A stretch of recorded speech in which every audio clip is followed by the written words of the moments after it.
Start, can you take us back to the beginning? How did you discover your passion for storytelling and the arts?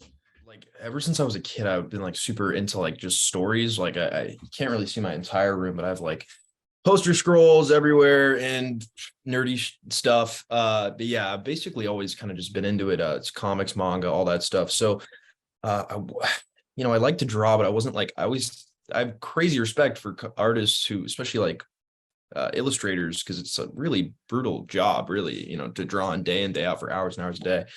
Uh, and I was like, well, I'm not that good at drawing. So in theater, my mom always wanted me to try theater. And I was always against theater because, when you grow up and you're like younger, you're like, at least I got kind of into the sports crowd. So then like theater kids, like that's like, those were like two different paradigms entirely. So getting into theater was like the best thing ever. I was a freshman in high school, kind of like quit sports. I like didn't know totally what to do. And I got into theater. And then, yeah, that was kind of the start of all the acting journey. Took an improv class, loved it, and then kind of just the rest is history. Yeah. Your year 2023 is off to an incredible start with Wolfpack and Chang and Dong. How did you celebrate the news that you landed both of these roles? Oh man, well, Chang actually booked in like I had to fly out to Connecticut like 48 hours later, so there wasn't like a celebration, I would say. Immense excitement for sure. I was just so stoked. I was in like community college for 2 weeks because I just graduated high school and I was, trying to pursue acting as a career. So I was just going to community college, taking all acting classes, like booking no general ed, just hedging basically entirely on my acting career, which I almost think like you have to do. Yeah, 2 weeks later, I tested for a couple things, lost a couple, and then booked Chang, which ended up being like stinking awesome project. And then Wolfpack, kind of the same thing, had way more time. Instead of like 2 days, I had like 2 months.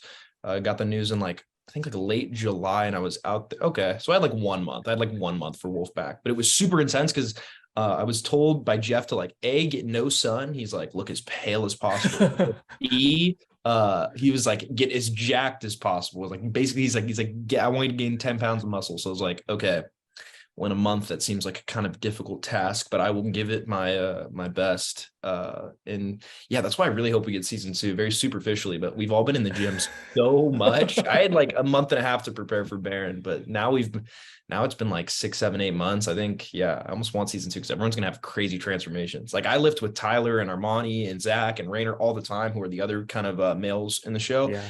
And yeah, we've all been like super. I mean, once you figure out that you have to be like shirtless in a show that's going to be like immortalized in like a show, basically, you're like, well, might as well throw all your throw the entire kitchen sink at it. When you're just in your hotel room and you got some free time, you're like, well, I can sit around or I can like go pump some iron. So I don't know. Very broy. Wolfpack set is very broy for sure. Very bro set. And I was just thinking about that this morning. Both of these characters really live in these morally gray areas. Are those the type of roles that you're attracted to? How do you decide what you want to go out for? Yeah, I'm gonna be honest, and I did not know this like when I was setting out for all this, or I just didn't like you don't really get to pick these things, but I really enjoy actually playing the, whatever you want to call the antagonist, the villain, the opposition to the story. We're in Wolfpack and in Chang Dunk too. They're like you said, they're a little more like nuanced. They're not as like Yeah. cookie cutter, cut and dry, like a big bad guy, especially in Wolfpack too, because you get. I mean, again, you could say the same for Chang, but yeah, I do like those roles too because I think there's like more. I don't know if this is like if I can legit say this, but like it's like I don't know. There's maybe more complexity there too. If it's like sometimes like when you're the protagonist, you're just like pushing the plot forward, and playing the protagonist is amazing too. But yeah, sometimes like you said, when there's like especially when there's like moral like sometimes when there's like moral crossroads in certain characters, Yeah. I think it's why like people like villains, right? And also like I love villain origin stories too. Like how did they get like this? Like what happened to this person to lead them up to think, because I always think that's what makes a compelling villain too. Like with Matt too, like Matt thinks he's right the whole movie. Like Matt, I mean, he kind of is right. Like literally, like he like in Shank and Dunk, and then Baron obviously has a lot more complexity to him, totally different. But yeah, I definitely am attracted to those roles. Very long-winded answer to that small question. No, it's a great answer. And, one of the major themes within Wolfpack is about finding your pack. Who were the people in your own life who you've turned to as you've navigated a career in this industry? Honestly, like my family. I think like the whole for years and years, like especially in Hollywood, like it's like there's new people entering your world and your just experience and all the time. And you know, and you can say this for anybody in any industry basically, but like yeah, I don't know, especially in Hollywood where it's just there's so many people trying to grab you in different directions and trying to get, you know, certain messages across and certain agendas. So I don't know, you kind of just gravitate towards the people that are like closest to you. You know what I mean? Typically that's family, sometimes close friend. It's all the same thing, you know, like Armani is one of my closest friends. We just happened to book the same show, which is like literally like ripped out of like a friggin' fairy tale. But yeah, I don't know. I kind of just gravitated towards like I guess that makes sense when people say like the circle gets smaller. Wow, English. But Mm. yeah, because I don't know. I don't know. But even then, not much has changed, like to be honest. But yeah, yeah. Did you feel any pressure heading into Wolfpack? Just given, it's very rare in television that you have a fan base, a pre-existing fan base heading into a project before a premiere. Did that add any pressure to this project? N- Not really, because I wasn't. Two reasons. There was definitely pressure. There's always pressure. So like I'm not trying to say that. But there wasn't like pressure from the fan base because it's I never was told it was any spin like it is a new world entirely from Teen Wolf. So if it was a what do they call it? A real A spinoff, reboot? I Yeah. think there'd be for sure a lot more pressure there. And secondly, I just had never seen Teen Wolf. I think I told this story the other day to somebody too, but like a couple members and I, we watched an episode of Teen Wolf. Armani actually just like looked up the best high rated episode, and like I thought it was like a cool show. I knew it had launched a couple careers too. I'm a Dylan O'Brien fan, and we watched the episode. And it was super good. It was like I mean, look, it was like the best rated episode or one of the best ones, but it was super good. And I was like, holy crap! Like no wonder this show was big. Like it's and then I got a lot of the concepts too. It just smelled like a hit show. So I was like, okay, like if this is like what they're expecting, like we got to bring it. Luckily, I think we did. The crazy part about this project is I think everyone is so amped, was so amped to be there, but to also like get better and learn. So like Mhm. it was a really cool set. And then we had like Rodrigo and Sarah who were like veterans who are like eager to teach. I mean, it was just a good situation to be honest. Because a lot of new actors, which I think is actually a strength. You know, some Definitely. but also strength. But like, I mean, myself included. I think it's a lot of new faces, and Jeff and John Clay Harris did a freaking genius job of casting. I actually don't even know how they cast this show so well. Like, I'm also just like super close. We're all. I mean, yeah, that's the biggest part is that we all love hanging out with each other, and everybody's just like a really good person. So, I mean, that just makes everything like so easy. So. Definitely. I've seen all the behind the scenes photos that you've shared. You can tell that the cast really gets along. How much Yeah. of Barron's storyline did you know heading into the project? Just because there's so much of mystery surrounding him. Yeah. And this is why Jeff Davis is a G. He like actually gave me a lot of background and a lot of stuff to so I actually kind of knew we had like a Zoom meeting right when I officially got the role. And he kind of told me a lot and I was able to like sit with that information for a while. Like for the pre-production or I remember my basically pre-production process because I didn't get there till 5. So like they were already shooting. Yeah, But that was really helpful. It was the first time where I'd ever like it's cool because he had such a vision.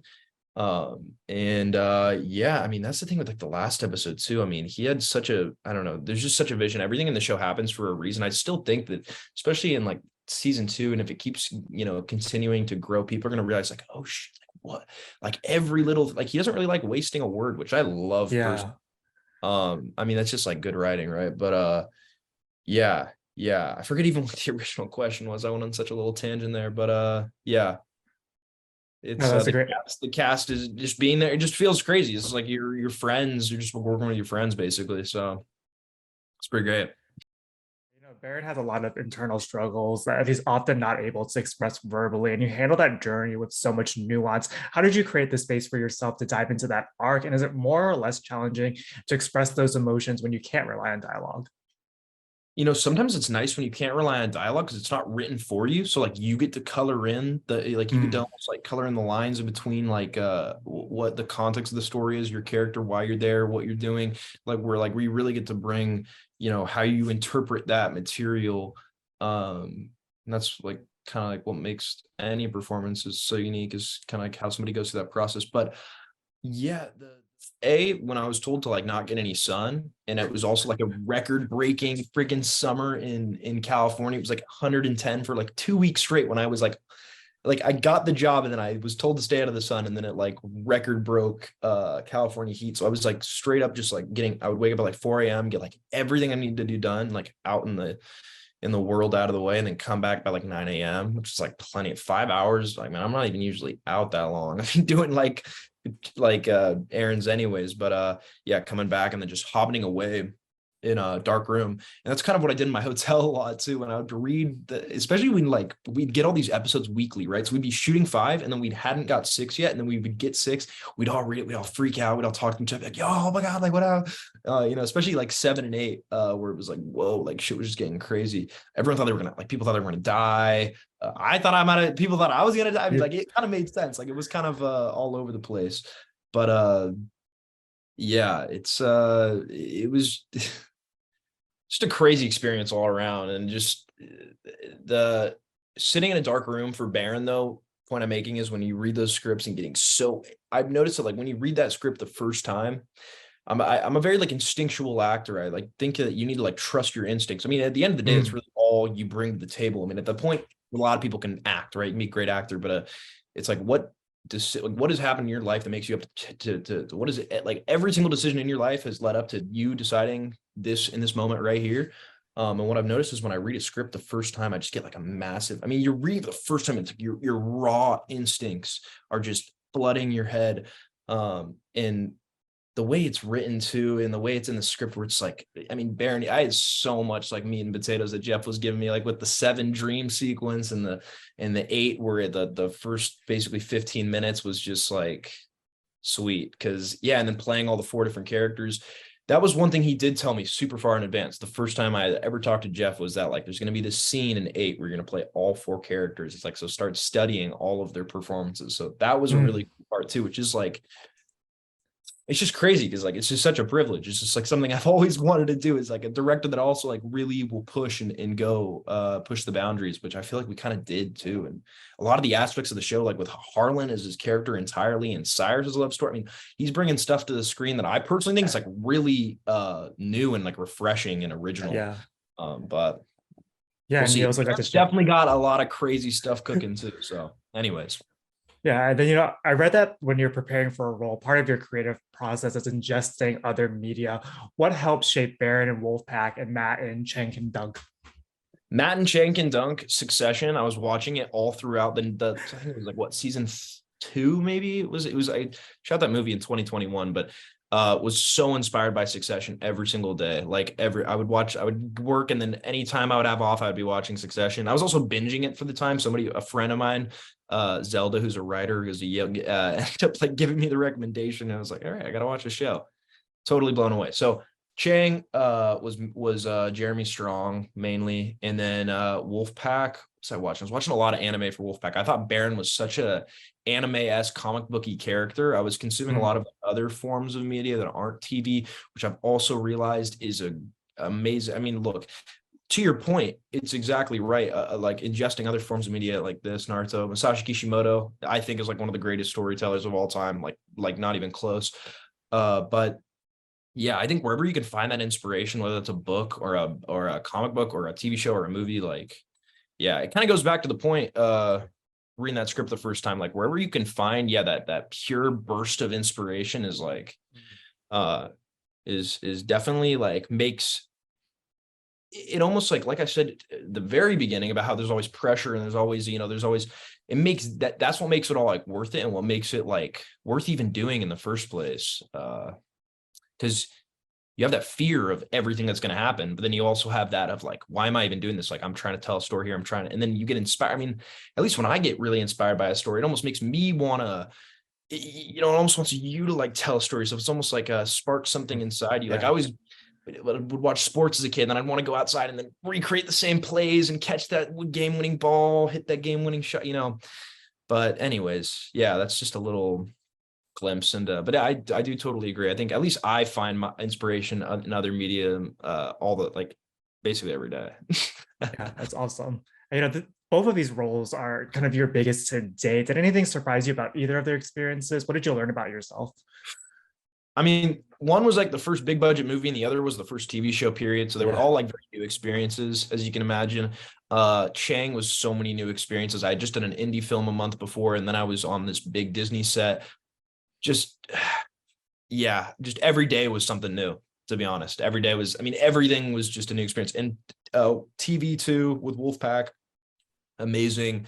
Uh pretty I mean, everything is kind of quickly paced in this industry, but I would actually say that I guess movies are a bit more, I did learn that movies are a bit more like a little bit more on like the time where they're like, yo, like we got to Mm. go, we got this location, the booked here, this. And then TV, I mean, we can there's definitely a little more leisure. But even then that's I think compared to other things, not that much. But yeah, that's yeah, that's the answer. Yeah, you deliver such a standout performance in both of these projects. Was there a scene in either or that you were really excited for audiences to see? Oh man, what a great question. And I appreciate that. Thank you. In Shank and Dunk, I really liked the pool party scene. I really liked the pool party scene. Even though we shot a lot of that movie, we had to cut a bit of it down. Even though luckily, good part of playing antagonist, guys. Little thing is when you're opposite, when you're opposing the plot to the protagonist, typically you don't get your scenes cut out because you're integral to the plot. So just a little thing, because I had always heard about like getting stuff cut out, and I've seen very quickly on how much stuff does get cut out. But yeah, I really like the pool scene. And then with Wolfpack, oh my gosh, I really loved how Jeff introduced the character too. And look, and I was there all week, only working like 1 hour that day with five, where I was in it for like 2 seconds, and then in six, I was in it for like one scene. And at the very end, and I loved him teasing those. And I really like Yeah. that scene, Everett and Baron on episode 6, and then the whole dream sequence in 8. I love that stuff. And then the ending too. The ending is great. But those are like the standout probably. I just loved, they were just super fun shooting those scenes too. And oh, a scene with who else? Oh man, yeah, the whole episode 8, basically. Episode 8 was definitely like all, it was where like Baron got to really build, I got to really Yeah. soak in, and then at 8 I just really got to play. So probably that one, yeah. Yeah, perfect segue to this next question. But in true Jeff Davis fashion, the season ends with major cliffhangers. Have there been early conversation about what may be ahead for Barrett in season two? Yeah, no, there's been conversation. And this is why I think the show is so like surprisingly big brain, is because there's been conversations for all these characters with season 2 since the moment I got out there for season 1. Hmm. So yeah, there's, I mean, they've already like told you stuff about season 2. I just don't think people have even realized it yet. It's all like in plain sight, or some stuff is in plain sight. Some stuff is really complex, and some people are super good at deciphering it very quickly. I see some people on Twitter and Instagram, but even then, there is a lot of turns that I haven't even seen anybody pick up on in the slightest. And I even think they cut a couple out because they're even like, I don't even want, and Jeff even told me this, like he didn't want to even tip people off to that because he knows that people are like really friggin' Yeah. detectives, and they can basically find anything. But yeah, there's a lot of twists, and there's a lot. I mean, I just had a conversation with Jeff a couple weeks ago about season 2. And yeah, there's a lot. Like they're cooking some cool stuff for sure. Um, yeah, so I'm very excited if that potentially happens, and we were able to tell those stories for sure. You're such a dynamic storyteller. As you look ahead to the next 5 to 10 years, is there a dream role that you would love to bring to life on the screen? Yeah, Dream Pie in the Sky, Reiner from Reiner Braun from Attack on Titan. Got Aaron Yeager's head right there. That's like crazy. I just also think Hajime Isayama is like GOAT status. But who else? If not that, I would love to play. I don't know, man. I just want to keep making movies too. I really oh man, there's so many. It's like impossible to pick even one, but I would love to play a superhero at some point too. Super cliche, but I have a little nuance one. I want to play like a character my dad made. My dad's actually a comic book artist, and he Yeah. created a lot of cool characters. So to play one of those would be just very that'd just be cool. I don't know. It's something I've always like ever since I started doing this. So like at some point, if I, and we kind of already are kind of brainstorming and have this idea in mind that's actually really cool. So we'll see. I mean, that's always something that's been up on there on the dreams. So we'll see. Yeah. We'll see what happens. But those would definitely be two really amazing opportunities. Yeah.